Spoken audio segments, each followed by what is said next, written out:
শীতের তীব্রতা থেকে গরিব ও অসহায় মানুষের কষ্ট লাঘবে মানবিক উদ্যোগ নিয়েছে রংধনু গ্রামীণ সমাজ কল্যাণ সংস্থা। সংস্থাটির উদ্যোগে সারিয়াকান্দি উপজেলার হাটশেরপুর ইউনিয়নের বিভিন্ন ওয়ার্ডে ৩৫০ জন শীতার্ত মানুষের মাঝে শীতকম্বল বিতরণ করা হয়েছে।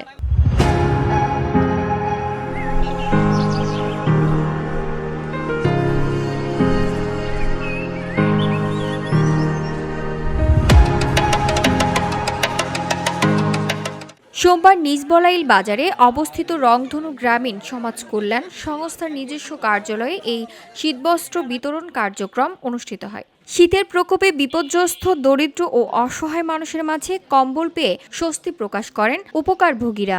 আমি আমার ছেলের জন্য নিছি, আমার মাদ্রাসায় লেখাপড়া করে। আমার ছেলে এই কম্বল পালে অনেক খুশি হবে, শান্তশিষ্টভাবে লেখাপড়া করতে পারবে, তাতে আমি আলহামদুলিল্লাহ।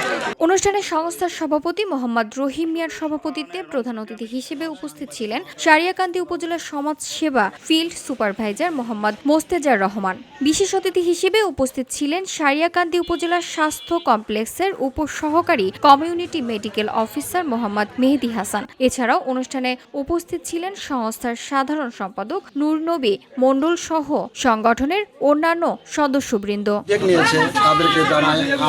অনুষ্ঠানে বক্তারা বলেন, শীত মৌসুমে অসহায় মানুষের পাশে দাঁড়ানো একটি মহৎ মানবিক দায়িত্ব।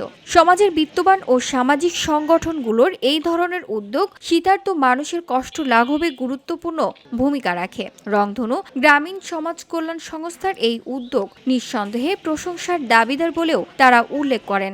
সুন্দর একটা আয়োজন করার জন্য আমাদের বক্তারা আরও আশাবাদ ব্যক্ত করেন যে ভবিষ্যতেও সংস্থাটি এই ধরনের সমাজ কল্যাণমূলক ও মানবিক কার্যক্রম অব্যাহত রাখবে।